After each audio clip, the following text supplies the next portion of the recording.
Praise the lord. అందరికి వందనాలు. బాగున్నారా? చాలా సంతోషం ఈ విధంగా కలుసుకోవడానికి దేవుడు మరో చక్కటి అవకాశాన్ని ఇచ్చాడు. అందుని బట్టి దేవునికి మహిమ కలుగును గాక. ఈ రోజున మనము జీవితం నేర్పే పాఠం అనే కార్యక్రమంలో నోవాహు జీవితాన్ని చూడబోతున్నాం. నోవాహు చాలా గొప్ప వ్యక్తి బైబిల్లో. ఆదాము, నోవాహు, అబ్రహాము, యాకోబు, యోసేపు, దాదాపు వీరి క్యారెక్టర్స్ తోనే ఆదికాండం అనేది మొత్తం కనబడుతుంటది. అయితే నోవాహుతోనే ఇంకొక తరం ప్రారంభమైనట్లుగా మనం గమనించవచ్చు. అంటే నోవాహు చాలా గొప్ప వ్యక్తి. ఆ నోవాహు అనే పేరుకు అర్థము విశ్రాంతి. నోవాహు తండ్రి పేరు లేమాహు. ఆయనకి 3 కుమారులు కలరు, షేము, హాము, యఫేతు. ఈ 3 కుమారులు నోవాహు యొక్క కుమారులుగా గమనించవచ్చు. అయితే ఆయన ఈ భూమి మీద 950 సంవత్సరములు జీవించాడు. నోవాహు జీవితం మొదటి స్థితి మనం గమనిస్తే ఆయన నిందారహితుడిగా ఉన్నాడు. ఆదికాండం 6:9 నోవాహు గురించి నీతిపరుడు తన తరము వారిలో నిందారహితుడై ఉండెను. నోవాహు దేవునితో కూడా నడిచింది. 3 విషయాలు మనం గమనించవచ్చు. ఆయన నీతిపరుడు, దేవునితో నడిచినవాడు, ప్రాముఖ్యంగా నిందారహితుడు. తన తరములో, బేసిక్గా తన తరములో, ఆ తరములో వారందరూ కూడా దేవునికి విరుద్ధంగా పాపం చేస్తే దేవుడు వారిని నాశనం చేయాలి, చంపాలని చూడగా ఒక్కడు మాత్రము, నోవాహు మాత్రము నిందారహితుడిగా కనబడి, అంటే తన మీద ఏ పాపము చేయనివాడు, ఎలాంటి పాపము చేయనివాడుగా చాలా చాలా అద్భుతమైన జీవితం నోవాహు జీవించాడు. ఉత్తనే దేవుడు ఎన్నుకోలేదండి. సమస్త మానవాళిని, సమస్త పశువుల జంతువులు అన్నిటినీ నాశనం చేసిన దేవుడు కేవలం ఓడలో వాటిని మాత్రమే బ్రతికించిన దేవుడు ఈ యొక్క మానవుడి కుటుంబాన్ని మాత్రమే, నోవాహు కుటుంబాన్ని మాత్రమే దేవుడు ఎందుకు కాపాడాడంటే ఆయన నీతిమంతుడై ఉన్నాడు, దేవునితో నడుస్తూ ఉన్నాడు. ప్రాముఖ్యంగా ఆ తరము వారిలో నిందారహితుడై ఉన్నాడు. ఈ ప్రపంచమంతగా జల్లిన పట్టగా నోవాహు అక్కడ బయటకు వచ్చాడు. ఏ పాపము అంటే పాప స్వభావం ఉన్నప్పటికీ పాపము చేయని వాడు, నిందారహితుడిగా ఆయన స్థితి చూస్తూ ఉన్నాడు. ఆయన చేసిన పని ఏంటంటే దేవుని మాట వినడం. ఆదికాండం 6:22 నోవాహు అట్లా చేసాను, దేవుడు అతనికి ఆజ్ఞాపించిన ప్రకారం యావత్తును చేశాను. దేవుడు ఏదైతే నోవాహుకు చెప్పాడో, ఏదైతే నోవాహుకు తెలియజేశాడో, నోవాహు అట్లా దేవుడు మాట విన్నాడు. అంటే దేవుడు ఏమన్నాడంటే, ఇదిగో జలప్రళయం రాబోతుంది, నోవాహు నువ్వు ఒక వాడ నిర్మించు. అయ్యా వాడ, ఎక్కడికి ఎందుకు వాన వస్తుంది, ఎక్కడ ఎందుకు వరద వస్తుంది, ఇది ఎడారి లాంటి భూమి కదా, ఇక్కడ సముద్రం లేదు కదా, తుఫాన్ ఎలా వస్తాయి, ఎన్ని ప్రశ్నలు వేలా దేవుడు ఏదైతే చెప్పాడు దాన్ని చేస్తా ఉన్నాడు. అయితే దేవుడు పని చేసేటప్పుడు అది 1 రోజు పట్ల, 1 గంట పట్ల, దాదాపు 120 సంవత్సరాలు గమనించవచ్చు. అదంతా నోవాహు చెప్పిన కాంచి నోవాహు వాటర్ మనం ఎన్ని కలిపి చాలా సంవత్సరాలు పట్టిందండి. ఎన్ని సంవత్సరాలు దేవుడి మాట కోసం ఎవడు ఎన్నన్నా, ఎవరు ఇబ్బంది పెట్టినా, ఎవరు పిచ్చోడని తిట్టినా, నిజంగా ఏదే పిచ్చోడా వాడ కడుతున్నావేంట్రా, ఇక్కడికైనా తుఫాన్ వస్తుందా, నది ఉందా, సముద్రం ఉందా, ఏముందనరా నువ్వు వాడ కడుతున్నావని ఆ చుట్టూ ఉన్నవారు తిడుతున్నారు. ఎందుకంటే నోవాహు నిర్మించింది చిన్న వాడైతే ఎవడో నవ్వడు. ఎందుకంటే తీసుకెళ్లి సముద్రంలో తీసుకెళ్లి ట్రావెలింగ్ కూడా చేయలేరు. అంటే దాన్ని తీసుకుని సముద్రం ఒడ్డు దాకా తీసుకెళ్లలేరు. అంత పెద్ద పడవ, 300 అడుగుల వెడల్పు, 45 అడుగుల ఎత్తు, 75 అడుగుల వెడల్పు, ఎంత ఉంది. దాన్ని ఎవరు మోయలేరు. దాన్ని ఎవరు అంటే ఇప్పుడు ఈ క్రేన్స్ ఏమన్నా మోయచ్చు, కానీ ఎవరు మోయలేరు. ఎక్కడ సముద్రం దగ్గర కూడా తీసుకెళ్లారు. అందుకని మనుషులు నవ్వుంటారు, నవ్వును చూసి నవ్వుంటారు. కానీ ఎంతమంది నవ్వుతున్నా, ఎంతమంది ఏమవుతున్నా, అది వస్తుందో లేదు, సస్తుందో లేదు, కానీ దేవుడి మాట విన్నాడు నోవాహు. దేవుడి మాట వినడం చాలా చాలా చాలా ప్రాముఖ్యం మన జీవితాల్లో కూడా.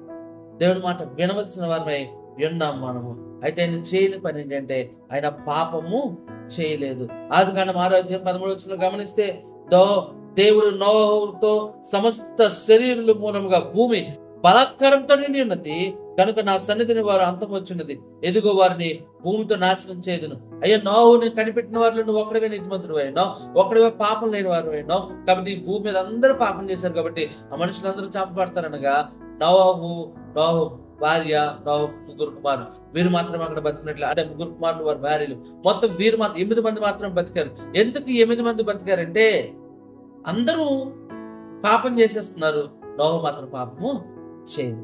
ఈ రోజు నీ చుట్టూ ఉన్న వారు పాపం చేస్తున్నారు కదా, నేను కూడా పాపం చేస్తానంటే నువ్వు వారితో కూడా పోతావు, జాగ్రత్త. నిజం కాదు.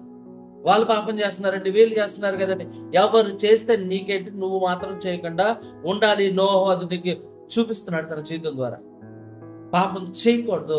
పాపం చేస్తే దేవుడికి మనకి ఉన్న ఆ బంధం కట్ అయిపోతుంది. జాగ్రత్త. నోహు జీవితం బ్రతుకున్నాడు. నోహు తన కుటుంబంతో తను బ్రతుకున్నాడంటే కేవలం పాపం చేయకుండా ఉండటమే.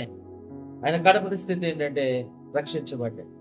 మనకు తెలుసు నోహు జీవితం ఎలా రక్షించబడ్డాడంటే, ఆదికాండము 7:3 నరులతో కూడా పశువులను, పురుగులను, ఆకాశ పక్షులను, నేల మీద ఉన్న జీవరాశులను తుడిచివేయబడును. అవి భూమి మీద ఉండకుండా తుడిచివేయబడును. నోహును అతనితో కూడా ఆ ఓడలో ఉన్నవి మాత్రమే మిగిలినను. బేసిక్ గా కడపటి స్థితి రక్షించబడి, నోహు భార్య, వారి పిల్లలు, వారి కోడలు మాత్రమే 8 మంది మాత్రమే బ్రతికించబడ్డారు. అక్కడ ఆ జంతువులు ఏదైతే పడవలు ఉన్నాయో వాయి మాత్రం రక్షించబడ్డాయి. కనుమ అన్ని తుడిచిపెట్టేశాడు. దేవుడి కుటుంబాన్ని రక్షించాడు. దేవుడు నీ కుటుంబాన్ని రక్షించడానికి ఇష్టపడుతున్నాడు.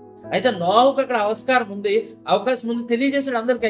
అయ్యలారా ప్రయాణం రాబోతుంది. వాడ నిర్మిస్తున్నప్పుడు నవ్వుతున్నా, ఏం చేస్తున్నా ఆయన రక్షణ గురించి ప్రకటించాడు. రండయ్యా, వాడలోకి రండి. ఎవడు రాళ్ళ, నవ్వుతూ ఉన్నారు. అయితే దేవుడు చెప్పాడు, ఇక అయిపోయింది టైం, గేట్ మూసే. ఆ డోర్ మూసే అన్నప్పుడు డోర్ మూసేయగానే ఆకాశం నుండి తూముల కింద వర్షం పడగా, దాదాపు అంటే ఆ వచ్చిన ఆకాశం నుండి వర్షం ఎట్లా తూములు తెత్త పడగా వెంటనే దాదాపు కొన్ని గంటల్లోనే మొత్తం తెచ్చిపోయారు. అప్పుడు ఎంతమంది కొట్టుంటారో, ఎంతమంది అరుచుంటారో. నోహు డోర్ తెరవాడు లేదు. అయితే నోహు రక్షించబడ్డాడు. ఈరోజు నీకు ఇంకా అవకాశం ఉంది ఇతరుల్ని యేసు అనే వాడిలోకి నడిపించు. గమనించారా నోహు జీవితాన్ని?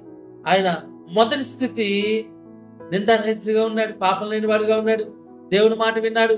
పాపం అనేది తన జీవితంలోకి రానివ్వలేదు. దేవుని చేత రక్షించబడ్డాడు. అయితే మన బాధ్యత ఏంటి? నోహు మనకేం తెలియజేస్తున్నాడు? నోహు జీవితం ద్వారా మనం ఏం నేర్చుకోవాలి అంటే, మత్తయి సువార్త 24:37 నోహు దినం ఎలాగుండెనో మనుష్యుని కుమారుని రాకడ అలాగే ఉంటుందంట. జాగ్రత్త. నోహు దినాలు ఎలా అయితే మనుషులందరూ చెడిపోయారో, ఏ విధంగా అయితే పాపంలో మునిగిపోయారో, మనుష్య కుమారుడు దేవుని మరలా రెండో రాకడ కూడా ఆ విధంగానే ఉంటది. ఆ లోపు నువ్వు మారాలి. ఇప్పటికైనా మనము నిందారహితంగా ఉండాలి, పాపం లేని వారుగా ఉండాలి. నోహు జీవితం నాకు నేర్పుతుంది అదే. పాపం లేని వారుగా ఉండి యేసు అనే వాడలోనికి ఆ జంతువులు వచ్చినట్లుగా ఇతరులను నువ్వు రక్షణ మార్గంలోకి నడిపించి, ఈరోజు నోహు ఆ ఓడలు బతికించబడినట్లుగా నీవు నీ కుటుంబ సభ్యులు బతికించబడతావు. ఒకసారి ఆస్కారం ఆలోచించు. ఈ నోహు జీవితం నీకు తెలియజేసేది. సరే, పక్కన వాళ్ళు ఖచ్చితంగా ఆలోచించాలి, ఇతరుల గురించి రక్షణ సువార్త ప్రకటించాలి. కానీ అంతకన్నా ముందు దేవుడు నీకు బాధ్యత ఇచ్చాడు. నోహు గొప్పడు ఉండొచ్చు, కానీ పిల్లలు ఎలాంటి వాళ్ళకి మనకు తెలియదు. కానీ నోహుని బట్టి దేవుడు తన భార్యని, తన పిల్లల్ని, తన కోడల్ని కాపాడాడు. అలాగే ఈ రోజున నిన్ను బట్టి, నీ బ్రతికే విధానాన్ని బట్టి, నీ పాపం లేని జీవితాన్ని బట్టి దేవుడు నిన్ను, నీ కుటుంబాన్ని బ్రతికించబోతున్నాడు కదా. కాబట్టి నోహు నేర్పుతున్నాడు ఈ పాట. నిందారహితంగా జీవించు, పాపం లేకుండా ఉంటా. దేవుడు మనల్ని ఖచ్చితంగా రక్షిస్తాడు. ఇంకా సబ్స్క్రైబ్ చేసుకోలేదా? ఇప్పుడే సబ్స్క్రైబ్ చేసుకోనండి, లైక్ చేయండి, మీ యొక్క అమూల్యమైన కామెంట్ తెలియచేయండి. మీ ప్రార్థన అవసరాలు కూడా కామెంట్ రూపంలో తెలియచేయండి. ప్రాంప్ట్ గా ఈ వీడియోని ఇతరులతో షేర్ చేసుకోండి. వందనాలు.